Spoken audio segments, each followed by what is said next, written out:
tu fais de si grands prodiges, nous élevons ton nom si grand, prosterné.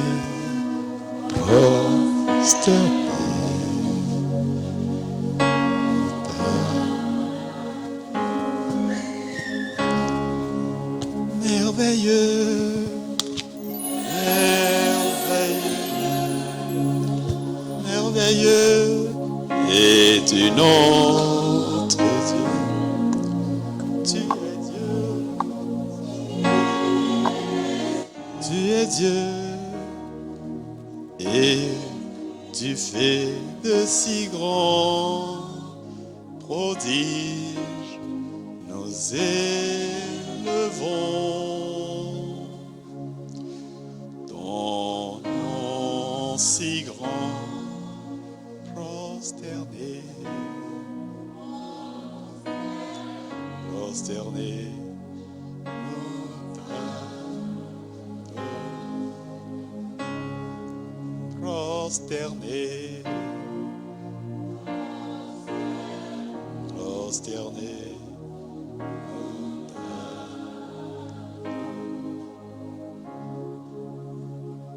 Demande au Seigneur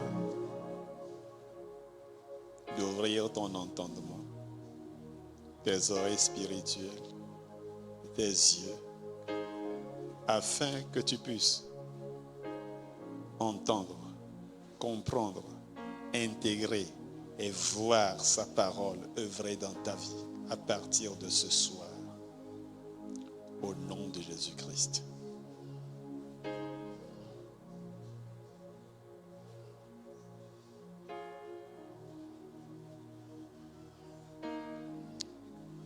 Demande-lui de parler personnellement ce soir.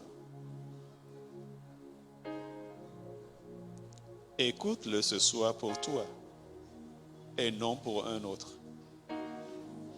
Pas pour ton frère, pas pour ta sœur, pas pour ton mari, pas pour ton épouse, pas pour tes enfants, pour personne, sinon pour toi-même.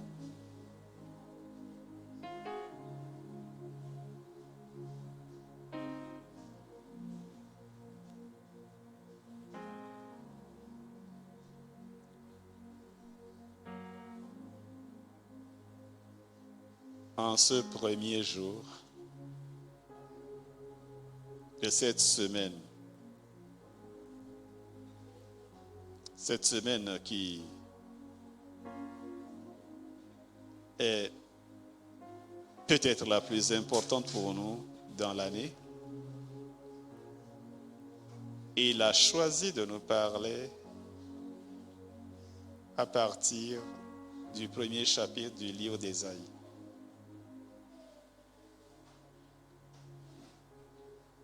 Ésaïe chapitre 1, versets 18 à 20. Ésaïe chapitre 1, Ésaïe 1, versets 18 à 20. Je lis selon la version Darby. Venez et plaidons ensemble, dit l'Éternel. Si vos péchés sont comme le cramoisi, ils deviendront blancs comme la neige. S'ils sont rouges comme l'écarlate, ils seront comme la laine. Si vous êtes de bonne volonté et que vous écoutiez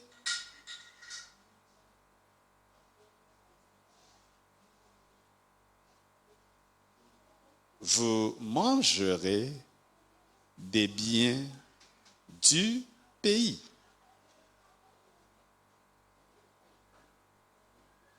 Je reprends le verset 19. Si vous êtes de bonne volonté et que vous écoutiez, vous mangerez des biens du pays. Mais, verset 20, si vous refusez et que vous soyez rebelles, vous serez consumés par l'épée, car la bouche de l'Éternel a parlé. Amen.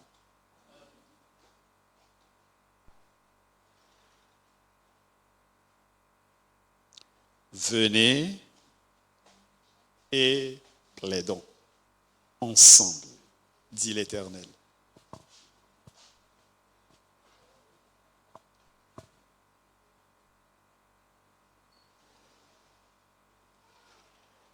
Les chefs de village ne font pas pareille chose.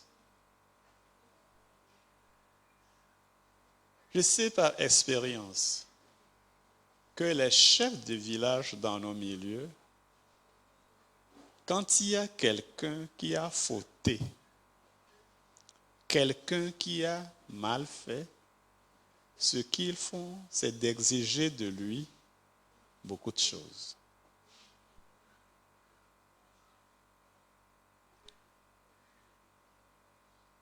Un pays élevé que je connais un peu, il demande des béliers, des boucs, des boissons alcoolisées importées, du sodabi, du vin de palme, de l'huile rouge, de la farine de maïs et tout ça, pour faire bombance. Et bien sûr, maintenant, ils ont commencé par exiger beaucoup d'argent. Parce que tu as offensé le chef du village. Même le chef de quartier qui te trouve fautif va te demander plein de choses. Mais quelquefois, ce qu'ils appellent faute est par eux inventé. Ils veulent tout simplement tirer de toi quelque chose. Je ne sais pas s'il y a un président d'une république qui invite son peuple et dit « Venez et plaidons ensemble ». Je ne sais pas si un directeur d'école demande à tous les enseignants et même à tous les élèves, venez et plaidons ensemble. Quelle que soit la faute que vous auriez eu à commettre, elle vous sera pardonnée. Une école dans laquelle tu as été inscrit à coup d'argent. Quand tu commets une faute, quand tu arrives à aller à l'encontre d'un article du règlement intérieur de l'école, tu es sanctionné. Mais ici, c'est le Créateur qui parle. Si nous voyons ce qui a été dit en amont, nous serions étonnés de ce que Dieu dit. Écoutez, cieux, et prête l'oreille terre, j'ai nourri et élevé des fils, et ils se sont rebellés contre moi. Ça, c'est Dieu qui parle. Nous sommes au verset 2. Est-ce que les hommes invitent leurs enfants qui se sont rebellés contre eux à venir afin qu'ils plaident ensemble? Hein? Ton propre enfant que tu as vu naître ou que tu as mis au monde et qui s'est rebellé contre toi et qui a fait exactement le contraire de ce que tu lui as dit de faire, qui s'est écarté de la voie que tu lui as tracée, sachant que c'est par cette voie seulement qu'il aura le bonheur. Et tu as essayé de l'amener à la raison en le corrigeant. Il a continué, il a dit,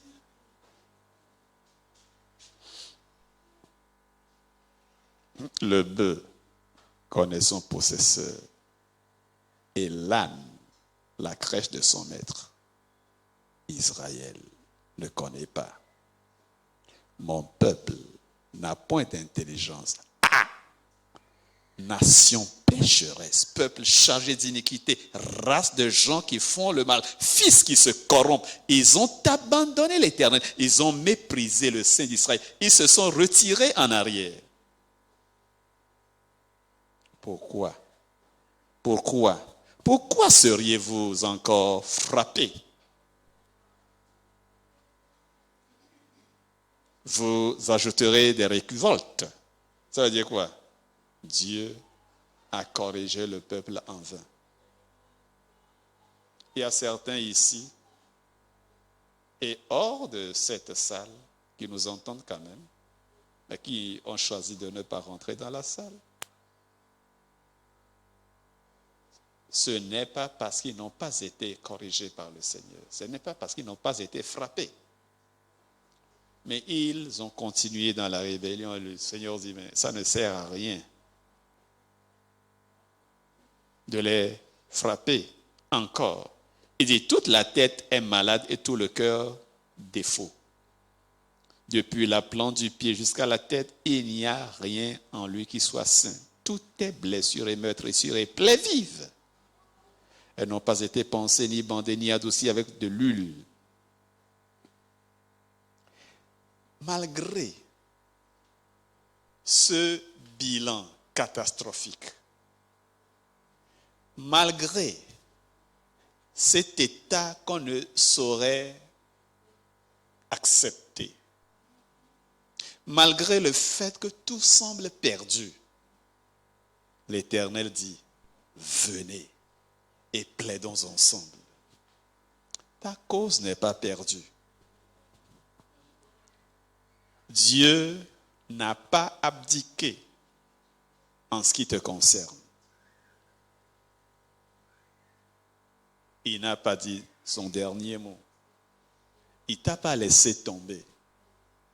Il te veut encore. Il dit, venez. Il me veut, il te veut. Et plaidons ensemble.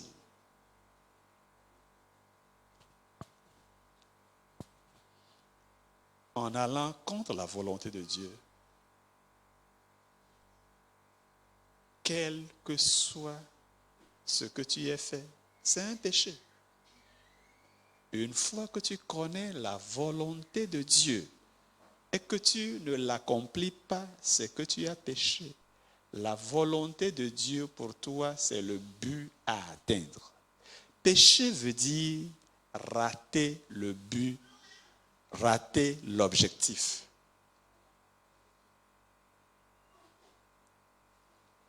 Peut-être que ce que tu es en train de faire est même apprécié par les hommes. Mais si cela n'est pas dans l'agenda de Dieu pour toi, bien-aimé, tu es en train de pécher. Ce n'est pas parce que les gens applaudissent. Ce n'est pas parce que tu as des dizaines de millions de followers sur Twitter que tu es juste et saint. Non. Non. Si tu es passé, ne serait-ce qu'un tout petit peu, à côté de la volonté de Dieu, bien-aimé, tu es dans le péché. Et tu es un acolyte, un serviteur, un esclave de Satan, le prince de ce monde. Mais ce n'est pas lui qui t'a créé. C'est là la bonne nouvelle. Et il n'est pas plus fort que le Créateur. Et le Créateur n'a pas de haine pour toi malgré ta rébellion. Il n'a pas de la haine pour toi. Il a de la haine et de l'aversion pour le péché que tu es en train de commettre. Vous savez, c'est là ce qui est surprenant en ce qui concerne Dieu. Il sait faire la différence entre un homme et ses actes. Et nous, les humains, c'est difficile pour nous. Nous définissons un homme par ce qu'il fait. Pour Dieu, tous les humains sont ses créatures. Et il aime tout ce qu'il a fait. Quand nous allons dans Genèse et que nous lisons l'histoire, sinon le compte rendu de la création, tout ce que Dieu fait, il prend du recul, il l'observe, il l'examine et il l'apprécie. Le premier jour, il a pris du recul, il a vu ce qu'il a fait, il l'a apprécié. Et quelle est son appréciation? C'est bon. Mais je sais que beaucoup d'entre nous, quand ils font un devoir en classe, ils ne relisent même pas. Quand ils se disent « j'ai appris ce qui a été donné », ils vont dire à tous leurs camarades et à leurs parents « non, j'ai fait le maximum. Je sais que j'aurai combien? 20 sur 20. À l'école primaire, j'aurai 10 sur 10. C'est ça, non? Mais quand la note vient, on s'énerve. Dieu n'est pas comme ça. Il apprécie à sa juste valeur ce qu'il a fait. Mais quand nous écrivons des livres, nous ne prenons pas la peine de veiller à ce qu'il n'y ait plus de faute dedans. N'est-ce pas, frère Bruno? Bon, on donne des excuses. Quand toi-même tu lis ce que tu as écrit, tu n'y vois pas de faute. Ça, c'est sûr. Mais moi, j'ai pris l'habitude. Quand je finis, c'est vrai, je corrige parce que quand on lit des choses bizarres, ça énerve le lecteur. Mais je donne encore à quelqu'un d'autre de lire. Puis à quelqu'un d'autre de lire encore. Mais malgré ça, quand tu donnes ton OK pour l'impression, 1 an après, 2 ans après, tu y découvres encore des fautes. Dieu, lui, s'apprécie sévèrement. Et il a créé l'homme. Et il a trouvé que c'est, comment? Très bon. Très bon. Donc, puisqu'il t'a créé à son image et à sa ressemblance, et il a trouvé que c'est très bon, il ne peut jamais te rejeter. Jamais. Mais si tu vas faire des choses contraires à sa volonté, il n'aimera sûrement pas ça. Il haïra ça. Il aura de l'aversion pour ça. C'est ce qui se passe dans la vie de beaucoup. Mais, toi-même, il continue de t'aimer. Et il fait tout pour te ramener dans le droit chemin, dans sa volonté. S'il frappe, c'est par amour. Ce n'est pas pour tuer, mais c'est pour ramener à lui dans le droit chemin. Et il dit à chacun d'entre nous ce soir, viens et plaidons. Il y a certains qui ont commencé par avoir de la haine pour eux-mêmes parce qu'ils se confondent avec les choses qu'ils font.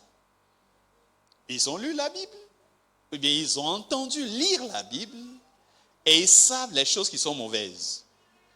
Et ils se découvrent faire de très mauvaises choses, des choses viles, des choses que Dieu ne peut pas tolérer.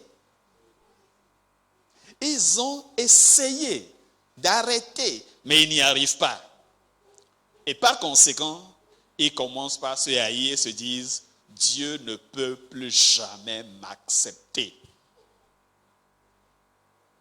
Tu as tout faux. Qu'est-ce que je dis? Qu'est-ce que j'ai dit? Tu as quoi?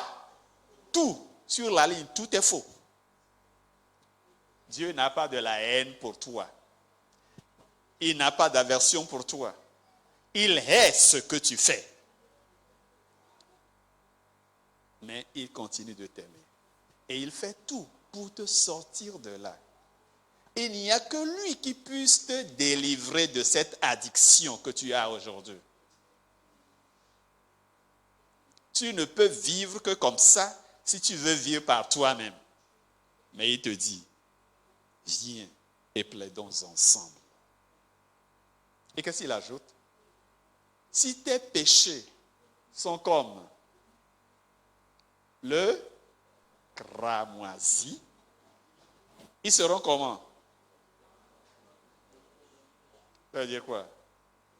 Il a un détergent. Alléluia. Il a quoi? Mais il a dit, aucun savon ne peut purifier le pécheur. Mais lui, il a quelque chose qui peut te rendre plus blanc que la neige. Si c'est comme l'écarlate, tu deviendras blanc. Il te dit quoi? Viens et plaidons. Ça veut dire quoi? Et il te fera comprendre pourquoi tu en es arrivé là.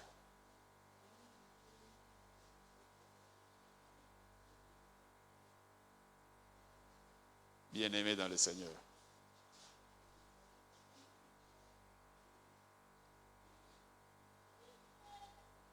Dieu est quelqu'un qu'on ne peut pas cerner avec l'intelligence humaine.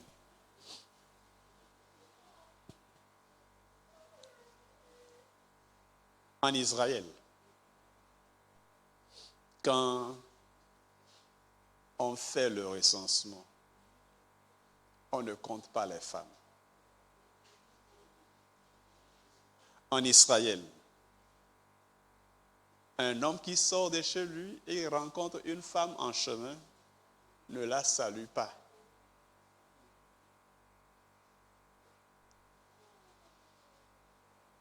Que ce soit en Israël, que ce soit au Togo ou dans les Amériques, les prostituées ne sont pas respectées. Est-ce qu'elles le sont? Non.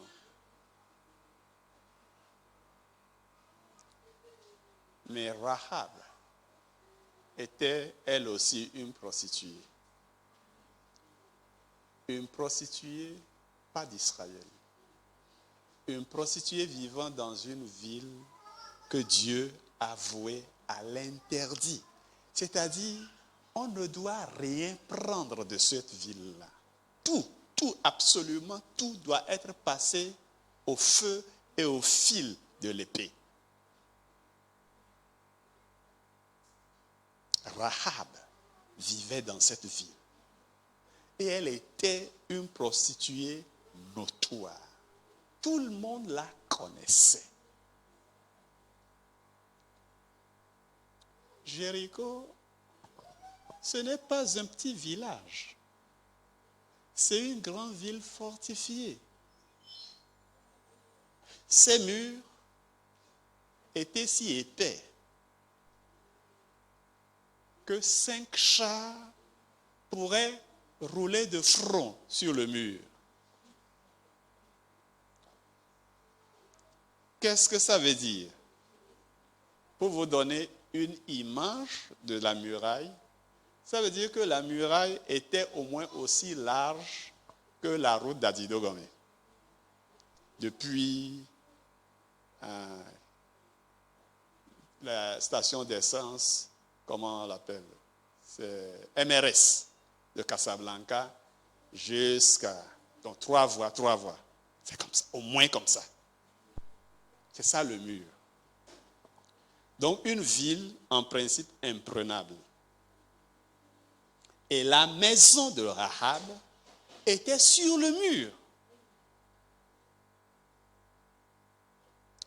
Et quand les Israélites devaient aller prendre Jéricho, ils ont dû envoyer des espions pour aller voir est-ce que la ville a une faiblesse. Comment on va faire pour prendre cette ville? Voilà pourquoi Josué a envoyé 2 espions. Vous savez pourquoi les politiciens visitent les prostituées? Vous savez pourquoi? Qui veut me dire? Pour avoir des informations. Ah ouais? Oui! Les prostituées, quand vous voyez des femmes de mauvaise compagnie, là, qu'est-ce qu'elles disent dans nos villes, dans nos villages? Tous les docus sont dans ma main. Comme c'est quoi? Tchou. C'est pour ça que les politiciens courent beaucoup de femmes. C'est pour ça que la politique, pour les chrétiens, c'est dangereux. Donc, s'ils courent les femmes, ce n'est pas seulement pour le plaisir. C'est pour recueillir des informations. Alors, quand les espions israélites sont arrivés à Jéricho, ils sont allés chez Rahab. Je ne pense pas que ce soit pour coucher avec elle. Parce que quand quelques-uns lisent, on dit, les espions là, ils sont allés coucher avec une prostituée. Non. Non. Ils l'ont peut-être payé. Mais ils ont tâté le terrain. Et vous savez, Jésus-Christ a dit, même, ils sont ceux qui iront au ciel. Hein? Il dit les prostituées. Pendant que ceux qui se disent justes n'iront pas.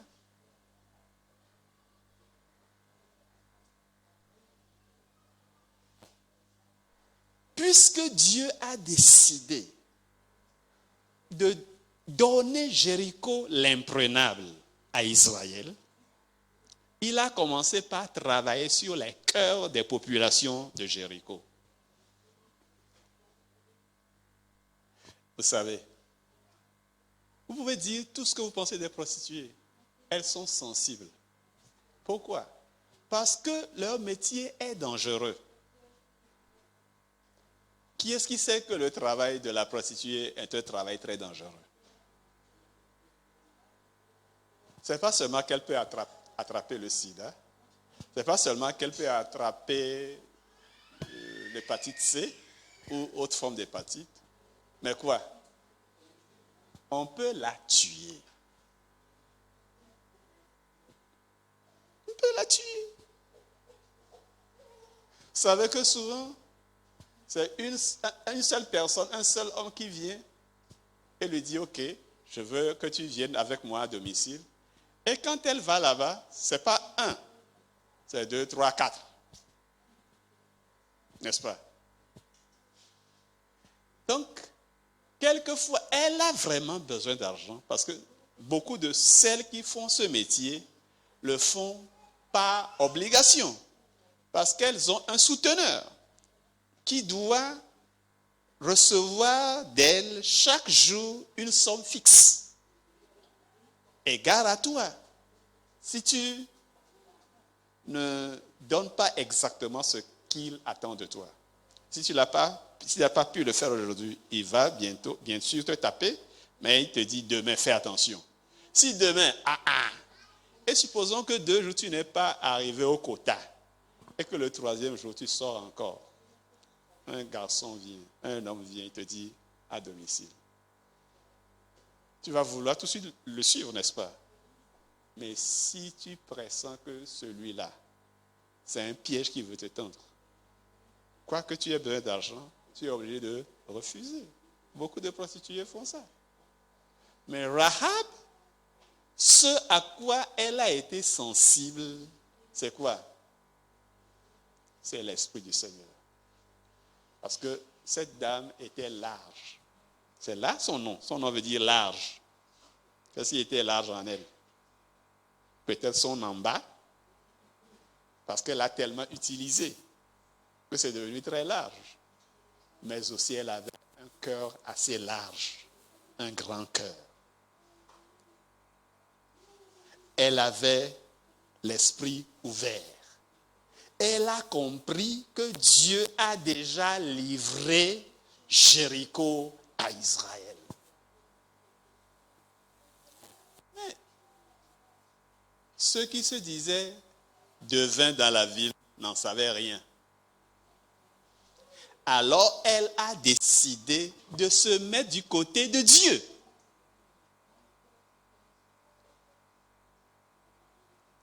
Il n'est jamais trop tard de se mettre du côté de Dieu.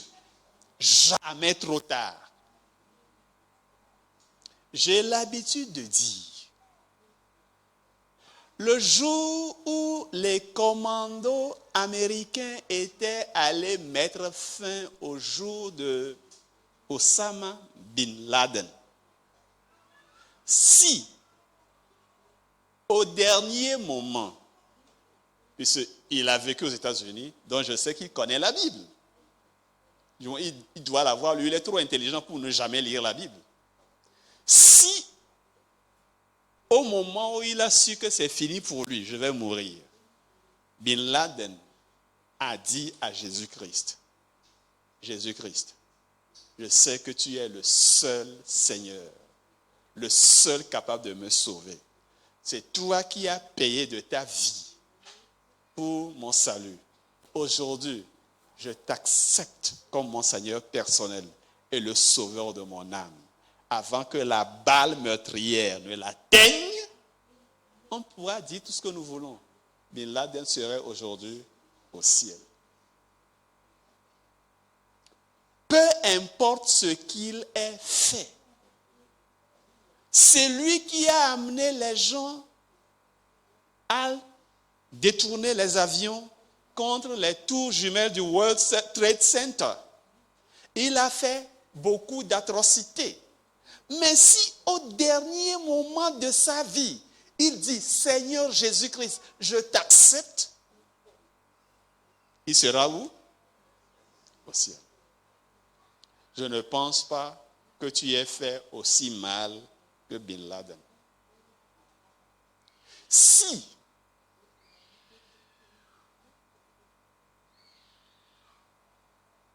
je ne sais pas moi, Saddam Hussein avait lui aussi confessé Christ au dernier moment, il serait aujourd'hui au ciel. J'en sais rien. Tous les tueurs en série, si au dernier moment, ils acceptent Christ, ils seront sauvés.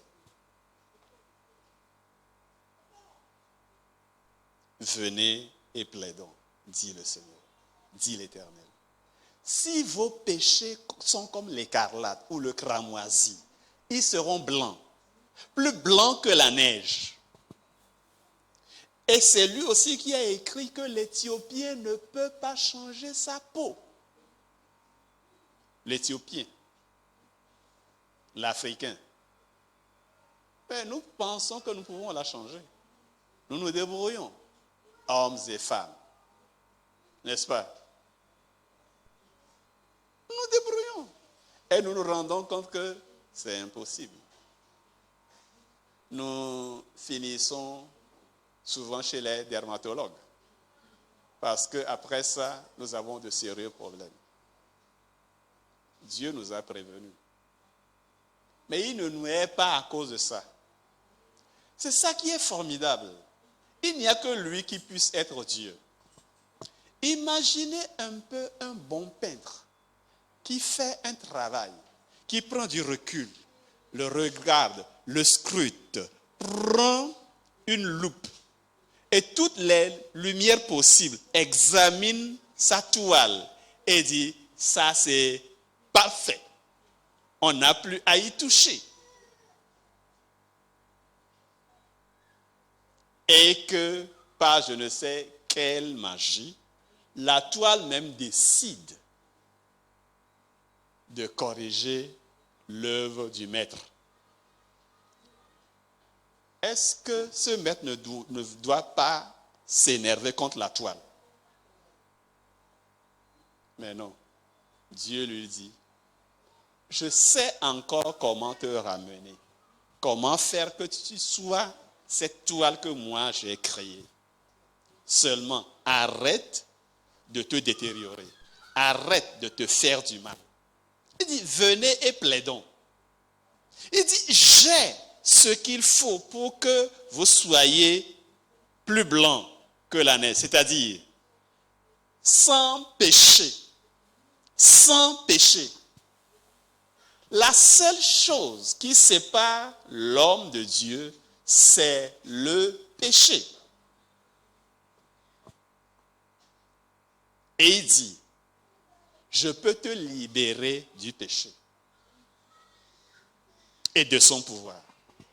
Si tu te mets d'accord avec moi, est-ce que ce n'est pas trop grand comme promesse? Mais Dieu y ajoute encore, au verset 19, il dit quoi?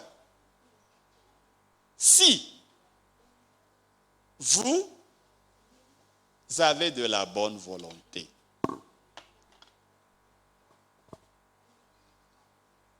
si vous obéissez, si vous obéissiez, il a mis au conditionnel. Il ne va pas nous obliger à lui obéir. Mais il dit, si seulement nous pouvions lui obéir, alors nous ferons quoi? Nous mangerons des meilleurs produits du pays. Est-ce qu'il y a de bons produits au Togo? Est-ce qu'il y a de bonnes choses en Afrique? Ok. Aujourd'hui, toute la terre est un petit village, n'est-ce pas?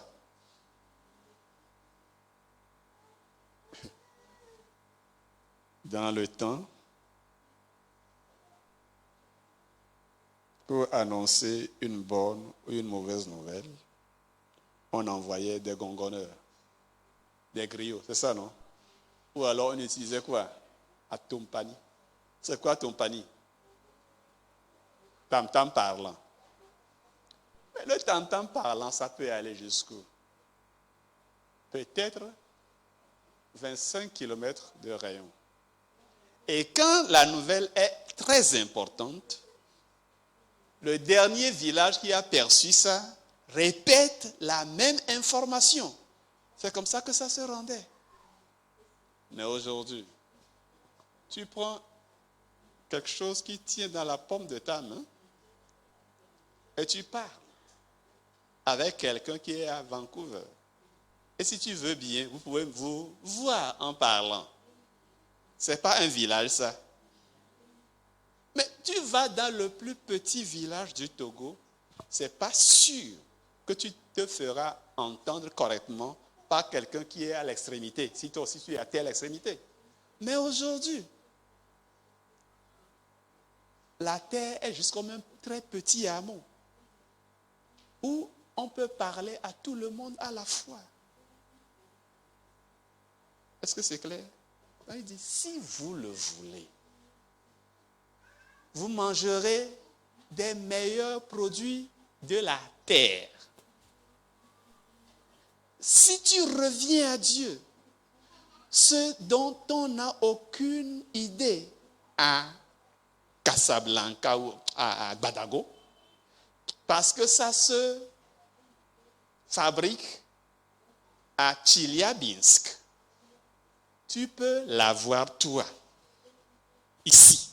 Pourquoi? Parce que tu obéis à Dieu.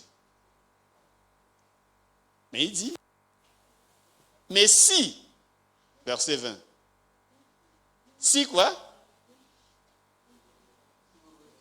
Si vous, et que vous soyez rebelles. Attention.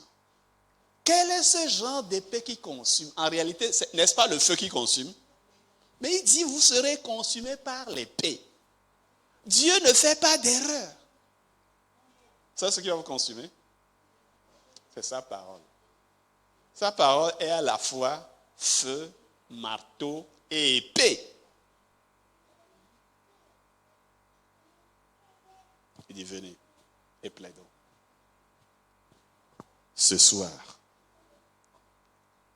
le premier jour de notre semaine, il dit, venez et plaidons.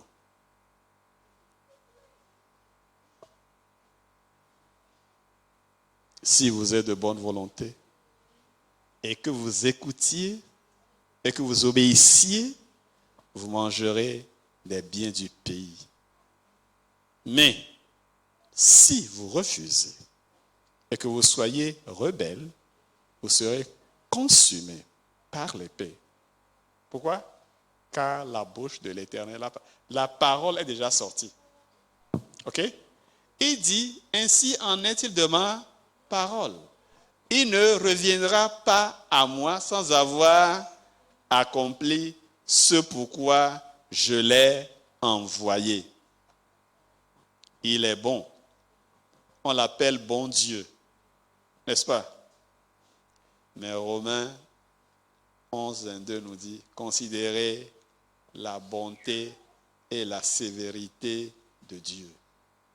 S'il est bon, il est aussi sévère. S'il est le plus prompt à pardonner, il est aussi le plus prompt à punir. S'il est aussi le plus bon, il est alors nécessairement aussi le plus méchant, parce qu'il est l'alpha et l'oméga, le premier et le dernier. Si quelqu'un est premier de la classe, ça veut dire qu'il est le plus intelligent, le plus fort. C'est ça, non? Mais s'il est le dernier, c'est qu'il est aussi le plus nul, le toto. Donc Dieu est à la fois le plus intelligent, mais sa folie est plus sage que la sagesse des hommes. Sa faiblesse est plus puissante que la force, la puissance des hommes. Donc faisons attention à ce Dieu. Dans Romains, au chapitre 5 et au verset 20, la Bible dit, je lis toujours selon Darby, or, la loi est intervenue afin que la faute abondât. Mais là où le péché abondait, la grâce a surabondé.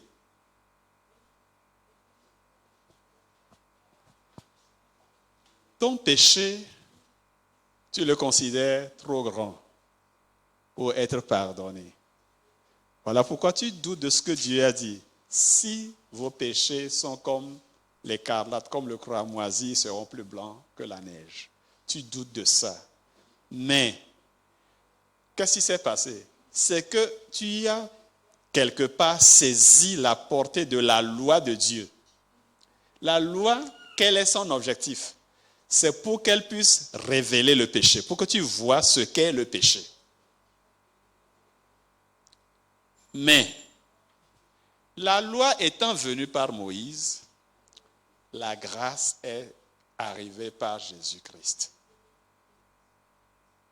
Et la Bible nous dit que là où le péché a abondé, la grâce a surabondé. Dis à ton voisin, la grâce de Dieu surabonde sur toi. La grâce de Dieu surabonde sur toi. Mais fais attention. Ne méprise pas cette grâce. Ne la piétine pas. Ne la reçois pas en vain.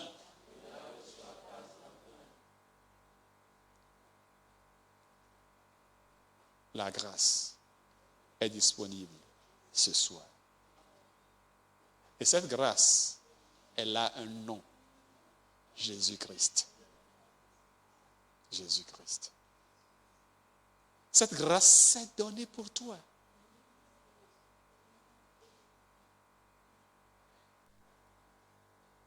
La vie de la grâce est dans son sang. Et il a versé ce sang pour toi. Ce sang, on ne le met pas dans des pochettes. Tu ne vas pas le trouver au Centre national de transfusion sanguine à Tokoin-Toumassessé. Tu peux aller dans toutes les banques de sang du monde. Tu ne le trouveras pas. Il ne se vend dans aucun supermarché.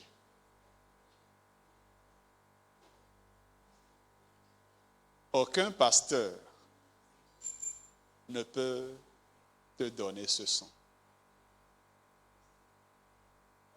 Ce sang est disponible. Et il est toujours frais. Il ne se coagule pas. On n'en fait pas de culot. On n'en fait pas de placement.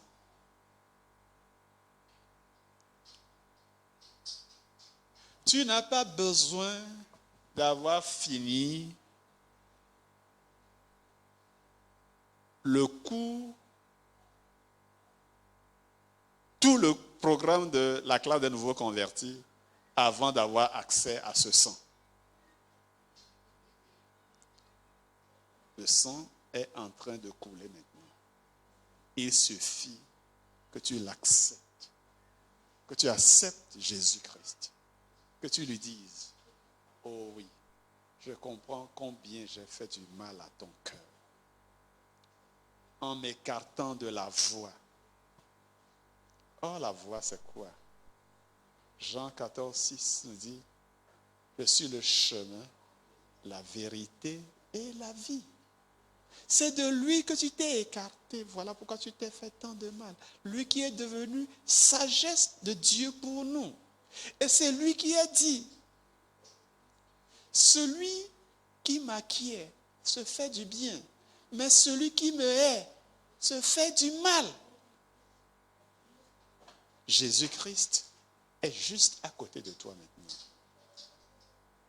Si tu peux daigner lui dire, je t'ai offensé, tu m'envoies tout à fait désolé.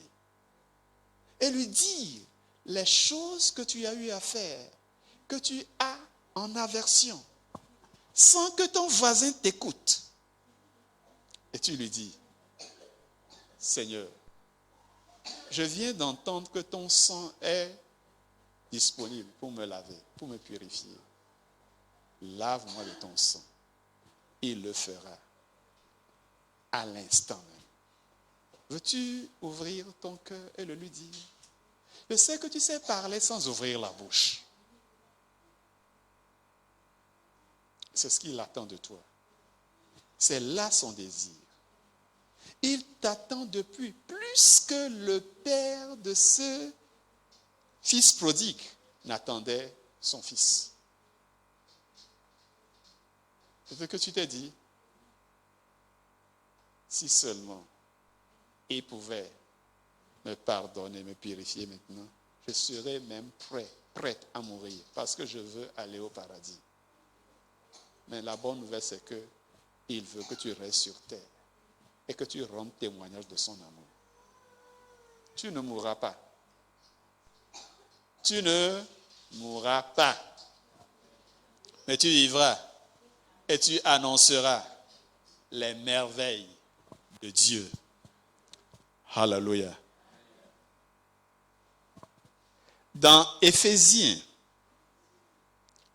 au chapitre 1, et c'est là que nous allons nous arrêter aujourd'hui, les gens ont commencé par avoir peur. Le frère Didier, quand il entre dans la Bible, il ne sait pas en sortir. N'est-ce pas? Hein? Éphésiens, le chapitre 1. Nous allons lire une portion qui est courte pour certains, mais très longue pour moi. Mais n'ayez pas peur, on va partir bientôt. Bon, n'oubliez pas, un jour pour Dieu, c'est comme 1000 ans. Alléluia. Béni soit le Dieu et Père de notre Seigneur Jésus-Christ,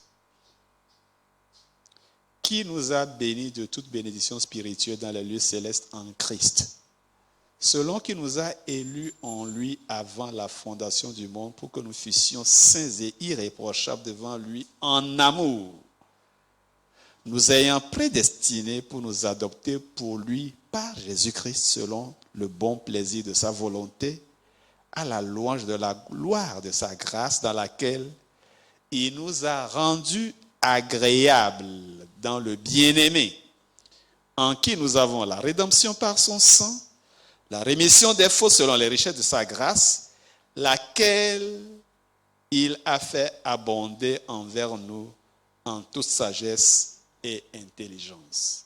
Amen. Texte assez dense. En réalité, du verset 3, la phrase va jusqu'au verset 14. Mais parce que je sais que vous êtes déjà pressés, je me suis arrêté au verset 8. C'est quelque part où on peut respirer avec cette phrase. Donc il nous dit quoi? Dieu le Père de notre Seigneur Jésus-Christ nous a bénis de toute bénédiction dans les lieux célestes. Il s'agit de qui? De ceux qui ont accepté Jésus-Christ comme leur Seigneur personnel et le Sauveur de leur âme. Si tu acceptes Jésus-Christ ce soir, si tu donnes ta vie, je ne dis pas que tu ne vas jamais à l'église. Ce n'est pas que je ne crois pas que tu es membre du MSR. Être membre du MSR ne veut rien dire pour Dieu. Ça ne veut absolument rien dire.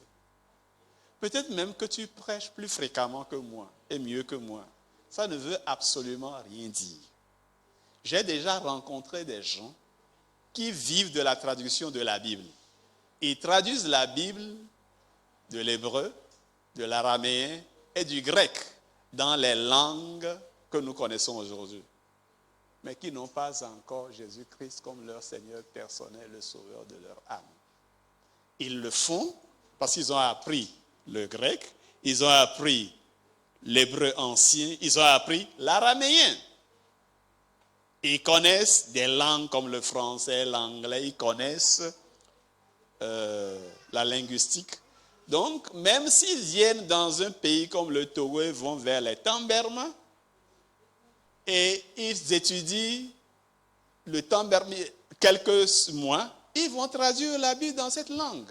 Mais eux-mêmes n'ont pas encore accepté Christ. Et on leur paye à coût de milliers de dollars ou d'euros pour ça. Donc, prêcher Christ ne fait pas de toi un candidat pour le royaume céleste. Non. Il y a beaucoup de prédicateurs qui ne sont que des panneaux. Vous allez à Tikoumé là-bas, il y a un panneau qui dit Atakpame, Palime. Ce panneau n'ira peut-être jamais à Atakpame, peut-être jamais à Palime. Mais il enverra beaucoup de gens à Palime et beaucoup de gens à Atakpame. C'est pas vrai? Il y a beaucoup de gens comme ça, des prédicateurs comme ça, qui envoient des gens au paradis, mais qui eux-mêmes finiront où? En enfer. Que ce ne soit pas ton lot.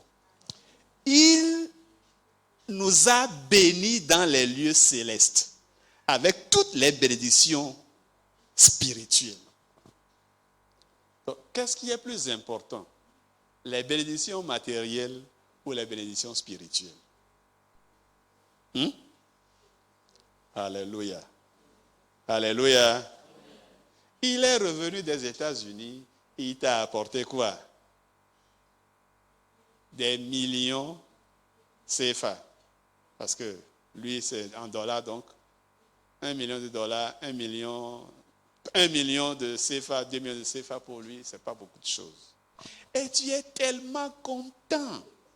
Mais il t'a apporté l'évangile. Et tu dis, nous ici, c'est Ebieso que nous adorons. Ebieso. Il me dit, donc, il dit, elle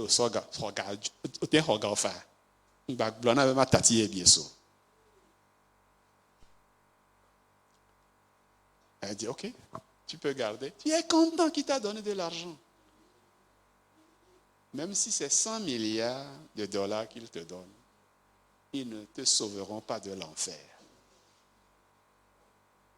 Donc, il nous a bénis de toutes les bénédictions spirituelles. Où? Dans les lieux célestes. Et il l'a fait comment? En Christ. En Christ. Tu ne peux pas avoir ces bénédictions-là si tu n'es pas en Christ. Ce n'est pas juste d'avoir connu le nom du Christ. Ce n'est pas suffisant d'avoir même utilisé le nom du Christ. Malheureusement, beaucoup de gens utilisent le nom du Christ même pour maudire les gens, pour tuer, pour voler. Je me rappelle,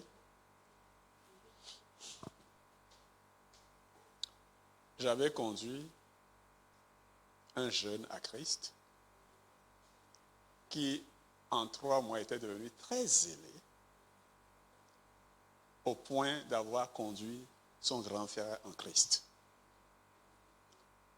Et son grand frère aussi a grandi très rapidement dans le Seigneur.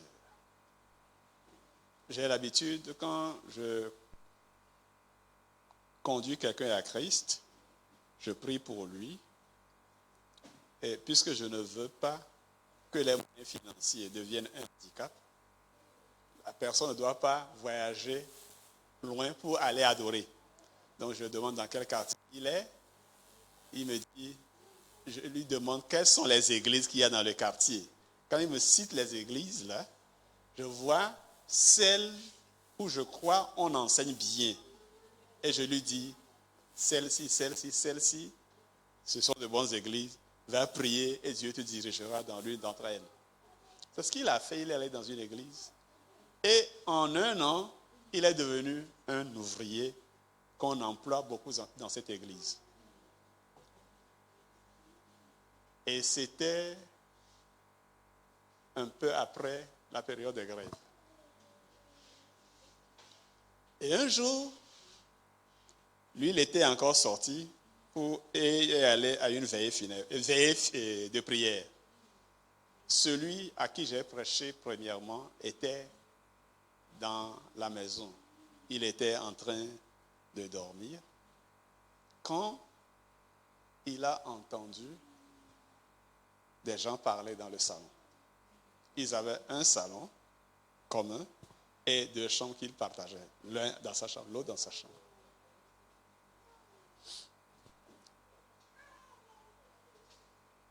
Et sachant, c'est des voleurs qui étaient venus, sachant que ceux-là sont de fervents chrétiens, ils étaient là et ils disaient au nom de Jésus, au nom de Jésus, comme s'ils étaient en train de prier. Au nom de Jésus, au nom de Jésus.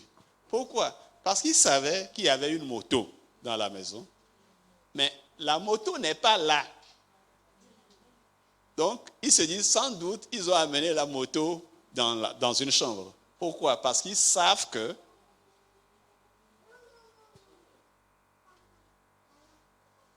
l'un au moins est à la maison. Donc pendant qu'il disait au nom de Jésus, au nom de Jésus, lui il a cru que c'est son grand frère qui est revenu et est en train de prier. Donc il a voulu aussi sortir aller prier. Et dès qu'il sortait,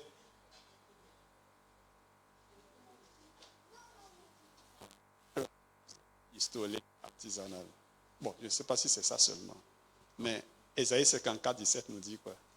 Toute arme forgée contre toi sera sans effet. Ils ont tiré sur lui, mais il n'en était pas mort. Ça l'a juste effleuré. Et ils ont pris peur, ils ont fui. Donc des voleurs qui viennent voler avec le nom de Jésus-Christ. Donc s'il vous plaît, ne vous amusez pas avec le nom de Jésus. Mais ce soir, veux-tu vraiment devenir un enfant de Dieu? Veux-tu lui donner ta vie? Tu connais ton état. Tu prêches l'évangile. Tu chantes. Tu donnes de l'argent pour l'œuvre de Dieu. Tout ça, c'est très bon. Mais dans ton cœur, tu sais ce que tu fais. Il dit, si vos péchés sont comme l'écarlate ou le cramoisi, ils seront blancs. Le sang est disponible ce soir. Oui. Je sais qu'on aimait dire aux gens, celui qui veut donner sa vie à Christ, qu'il vienne à l'autel. Je ne te demanderai pas de te lever. Je ne vais pas t'embarrasser. Je ne te demande même pas de fermer l'œil. Fais comme tu veux. Il connaît ton cœur. Sois sincère. Sois honnête. Ne rate pas cette occasion. C'est peut-être la dernière pour toi. Nous sommes habitués au fait que les prédicateurs crient. Il m'a donné une voix très forte. J'aurais pu l'utiliser, mais non. Nous avons un équipement assez puissant. Vous avez vu, j'ai mis le volume au minimum. Je veux que le Seigneur, d'esprit à esprit, parle à votre être entier. Et vous répondez-lui honnêtement. Ce soir, c'est le début de notre semaine. Ne vois pas qu'il n'y a pas beaucoup de gens. C'est de toi qu'il a besoin. Il a eu pour toi à préparer cette rencontre. Il est là, à côté. Que dis-je? Dans Apocalypse 3, 20, il dit, je suis à la porte et je frappe. Ce n'est pas ici qu'il est. Il est à la porte de ton cœur. Et il est en train de frapper. Et d'ici quelqu'un, n'importe qui, m'entend et ouvre, j'entrerai chez lui. Je souperai avec lui et lui avec moi. Ne me dis pas que je n'ai rien à la maison. Il a tout. Même si tu n'as absolument rien. Quand il est allé rencontrer Simon-Pierre et ses co-disciples fuyards, rebelles, sur le lac de Génézareth, ces derniers ont travaillé toute la nuit, ils n'ont rien eu. Mais il les a appelés, les petits enfants, avez-vous quelque chose à manger? Ils ont dit non. Mais avant qu'ils ne viennent, lui, il avait déjà fait un feu et il braisait du poisson pour eux. Donc si tu ouvres seulement ton cœur maintenant, il a pour toi toutes les provisions. Tout ce dont tu as besoin. Il nous dit que le Père nous a bénis avec toutes les bénédictions spirituelles dans les lieux célestes, en lui. Et il te demande, ouvre-moi ton cœur, j'entrerai chez toi, je souperai avec toi et toi avec moi. Peux-tu le faire maintenant? Peux-tu le faire entrer? Parle-lui en tes propres termes. Ne sois pas un alleur ou une alleuse à l'église. Sois toi-même l'église. Ne sois pas quelqu'une qui prie de temps en temps. Mais comme David l'a dit, sois prière. Ne sois pas quelqu'un qui lit de temps en temps la Bible, le livre de Dieu. Sois la lettre ouverte de Dieu à toutes les nations. C'est ce qu'il veut que tu sois.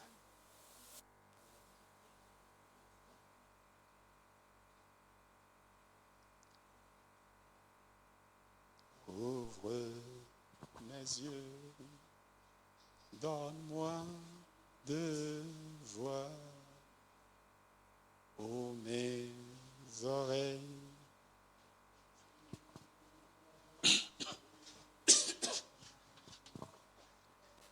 Ma pensée, savoir ce que me dit l'Esprit de Dieu. Ouvre mes yeux, ouvre mes yeux, donne-moi de voir, ô mes oreilles, pour percevoir, ô ma pensée, fais-moi savoir ce que me dit l'Esprit de Dieu. Ouvre mes yeux, ouvre mes yeux, donne-moi, ouvre mes oreilles, pour percevoir, ouvre ma pensée, ouvre ma pensée, fais-moi savoir ce que me dit l'Esprit de Dieu. Seigneur, Seigneur, mon cœur est ouvert. Seigneur, mon cœur est ouvert. Seigneur,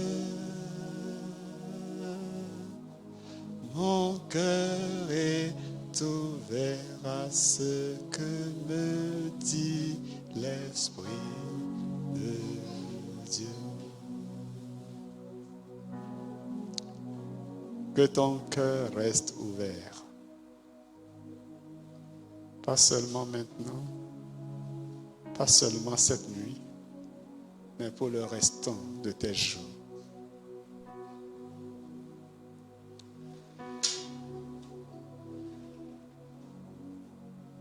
Et que tu puisses percevoir à chaque instant ce que te dit le Saint-Esprit. Et ma prière pour toi, c'est que tu sois de bonne volonté et que tu obéisses à ce que dit l'Esprit de Dieu. Pourquoi? Pour que tu puisses manger des meilleurs produits de la terre. Pour que tu sois cette bénédiction pour les nations. C'est ce à quoi Dieu t'a appelé. Il veut que durant cette semaine, tu connaisses ce qu'est l'agenda de l'ennemi et son agenda à lui. Il te fera connaître l'agenda de l'ennemi. Car il sait que toi-même, tu connais déjà ton agenda à toi. Mais mieux encore, il te fera connaître son agenda à lui. Et ma prière, c'est que non seulement tu t'opposes à l'agenda de l'ennemi, mais que tu laisses tomber aussi ton propre agenda et que tu acceptes l'agenda de Dieu pour toi et que tu fasses tout, que tu t'efforces, que tu persévères, que tu travailles ensemble avec Dieu pour la réalisation de chaque point de son agenda pour ta vie. Tout ce qu'il attend de toi, c'est la bonne volonté, c'est l'obéissance. Bénis-le de ce que sa grâce te suffit. Bénis-le.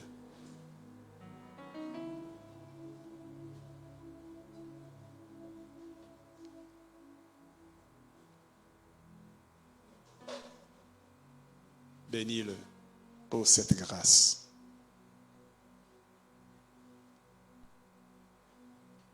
Cette grâce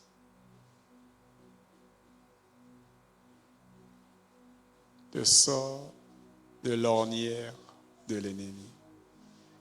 Cette grâce te libère du péché et de son pouvoir. Cette grâce te donne de désirer en tout temps et en tout lieu la présence et la volonté de Dieu. Cette grâce te fait faire un demi-tour.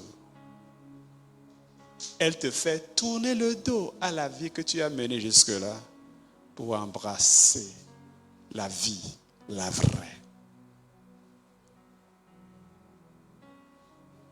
Que les bénédictions spirituelles portent du fruit dans ta vie. Du fruit dans le naturel. Que par toi, des âmes soient touchées. Tu es béni. Dans le nom de Jésus-Christ. Tu es béni. Tu es une grande source de bénédiction parce que tu as décidé de suivre le Seigneur Jésus.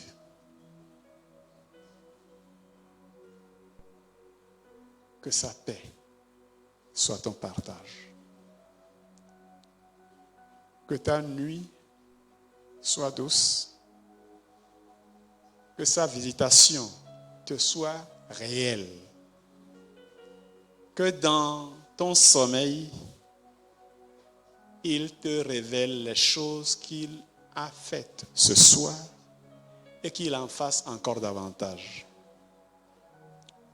Demain, à 18h30, prompt, nous serons au rendez-vous pour l'écouter et pour lui permettre de faire de grandes choses dans nos vies.